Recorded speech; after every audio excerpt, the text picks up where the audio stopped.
আপনার প্রোফাইলে এই ধরনের স্টাইলিশ নেম সেট করতে চাইলে সম্পূর্ণ প্রসেসটি দেখতে থাকুন। আর এখনও যদি চ্যানেলটিকে সাবস্ক্রাইব না করে থাকেন তাহলে চ্যানেলটিকে সাবস্ক্রাইব করে পাশে থাকা বেল আইকনটি বাজিয়ে দিন।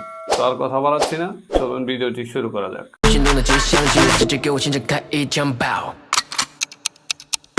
শুরুতেই আপনার ফোনে প্লে স্টোর ওপেন করে নেবেন। এবার প্লে স্টোর থেকে এমন একটি ভিপিএন অ্যাপস ডাউনলোড করবেন যে অ্যাপসটিতে অনায়াসে জাপানের লোকেশন সেট করা যাবে। এজন্য আমি টাচ ভিপিএনটাকে ডাউনলোড করে নেব। আপনারা চাইলে এই টাচ ভিপিএনটা ডাউনলোড করে নিতে পারেন, কেননা এই অ্যাপসটিতে অনায়াসে জাপানের লোকেশন সেট করা যায়। অ্যাপসটি ডাউনলোড করা হয়ে গেলে এবার অ্যাপসটিকে ওপেন করে নেব। এবার নিচে অ্যাকসেপ্ট অ্যান্ড কন্টিনিউ অপশন পেয়ে যাবেন, এখানে ট্যাপ করে দেবেন। এবার ডান পাশে দুইবার সুইপ করে দিবেন, দেন নিচে ওকে অপশন পেয়ে যাবেন, এখানে ট্যাপ করে দিবেন। এবার যে কাজটি করবেন, এই বেস্ট চয়েসের পাশে দেখতে পাচ্ছেন একটি অ্যারো চিহ্ন রয়েছে, এখানে ট্যাপ করে দিবেন। দেখতে পাচ্ছেন এখানে বিভিন্ন দেশের নাম রয়েছে। তো আমরা এখান থেকে জাপানের লোকেশনটা খুঁজে নেব। তার জন্য কিছুটা স্ক্রল ডাউন করলেই এখানে জাপান অপশন পেয়ে যাবেন। দেখতে পাচ্ছেন এখানে জাপানের অপশন রয়েছে, এখানে ট্যাপ করে দিবেন। জাপানের এই লোকেশনটা সেট করার জন্য আপনাকে একটি অ্যাড দেখার প্রয়োজন হবে। তার জন্য নিচে ওয়াচ অ্যাড অপশন পেয়ে যাবেন, এখানে ট্যাপ করে দিবেন। 30 সেকেন্ড বা 5 সেকেন্ডের একটি অ্যাড শো করবে। অ্যাডস দেখা শেষ হয়ে গেলে এখানে হচ্ছে ক্রস বাটন পেয়ে যাবেন, এখানে ট্যাপ করে দেবেন। এখানে ট্যাপ করার পরেই কিন্তু দেখতে পাচ্ছেন অলরেডি জাপানের লোকেশনটা এখানে কানেক্টেড হয়ে গেল। তো আপনাদের ফোনে যদি এই টাচ ভিপিএন কোনোভাবে কাজ না করে তাহলে আপনারা চাইলে অন্য কোনো ভিপিএন ডাউনলোড করে নিতে পারেন, যে ভিপিএনটাতে জাপানের লোকেশন অনায়াসে কানেক্ট করা যাবে। এবার আমরা চলে যাব ফোনের হোম বাটনে। এবার আপনার কাজ হবে আপনার ফোনে ফেসবুক লাইট অ্যাপসটিকে ওপেন করে নেবেন। যে প্রোফাইলটার নাম আপনি চেঞ্জ করতে চাচ্ছেন সেই প্রোফাইলটা অবশ্যই এই ফেসবুক লাইটে লগ ইন করে নেবেন।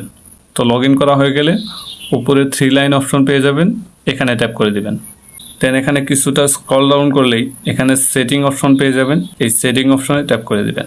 এবার আপনি এখানে পার্সোনাল ডিটেলস অপশন পেয়ে যাবেন, এখানে ট্যাপ করে দিবেন। এবার আপনার কাজ হবে এই প্রোফাইল অপশনে ট্যাপ করে দিবেন। এখানে আপনি আবার প্রোফাইল নেমের উপর ট্যাপ করে দিবেন। এবার এখানে নেম অপশন পেয়ে যাবেন, এখানে ট্যাপ করে দিবেন। এখানে প্রথমে যে কাজটি করবেন, আপনার পূর্বের নামটিকে ক্লিয়ার করে নেবেন। তো আমি এখান থেকে নামটিকে ক্লিয়ার করে দিচ্ছি। ক্লিয়ার করা হয়ে গেলে আপনি প্রথমেই ইংরেজিতে যে নামটি লিখতে চাচ্ছেন সেই নামটি ফার্স্ট নেমে লিখে দেবেন। তো আমি এখানে লিখে দিচ্ছি। নামটি লেখার সময় অবশ্যই সবগুলো বড় হাতের অক্ষর ব্যবহার করবেন।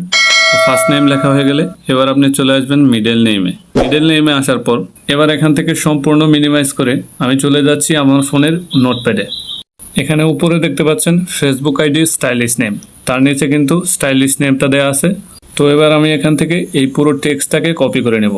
তো আমি আপনাদের জন্য এই টেক্সটটিকে এই ভিডিওর ডেসক্রিপশন বক্সে দিয়ে রাখবো। কিভাবে কপি করবেন, কপি করার জন্য এই ভিডিওর শেয়ার অপশনে ট্যাপ করে দেবেন। ট্যাপ করার পর আপনার ফোনের সবগুলো ব্রাউজার এখানে শো করবে। আপনি এখান থেকে ক্রোম ব্রাউজারটাকে সিলেক্ট করে নেবেন। ক্রোম ব্রাউজার সিলেক্ট করার পর এই ভিডিওটি অটোমেটিকলি প্লে হয়ে গেলে এবার নিচে ডেসক্রিপশন অপশনে ট্যাপ করে দেবেন।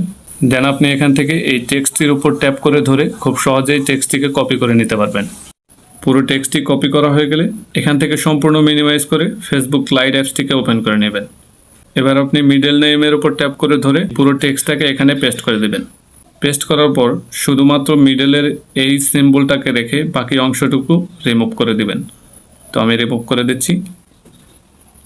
রিমুভ করা হয়ে গেলে এবার আপনি সারনেমের উপর ট্যাপ করে সেমভাবে এই পুরো টেক্সটটাকে পেস্ট করে দেবেন। পেস্ট করা হয়ে গেলে শুধুমাত্র বাংলা নাম এবং এই শেষের সিম্বলটাকে রেখে বাকি অংশটুকু ডিলিট করে দিবেন। তো আমি এখানে ডিলিট করে নিচ্ছি।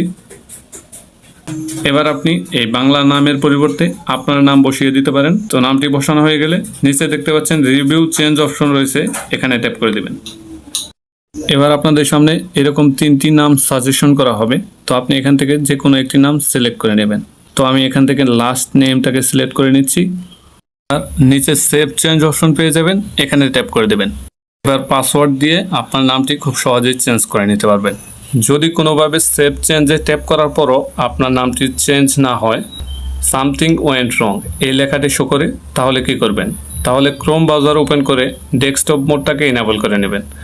ইনেবল করার পর ক্রোম ব্রাউজারে আপনার প্রোফাইলটাকে লগ ইন করে নেবেন। লগ ইন করে সেমভাবে এই ক্রোম ব্রাউজার ব্যবহার করে আপনার নেমটাকে এখানে চেঞ্জ করার চেষ্টা করবেন। দেখবেন আমার মতো খুব সহজেই আপনি নামটিকে চেঞ্জ করতে পারবেন। That's it.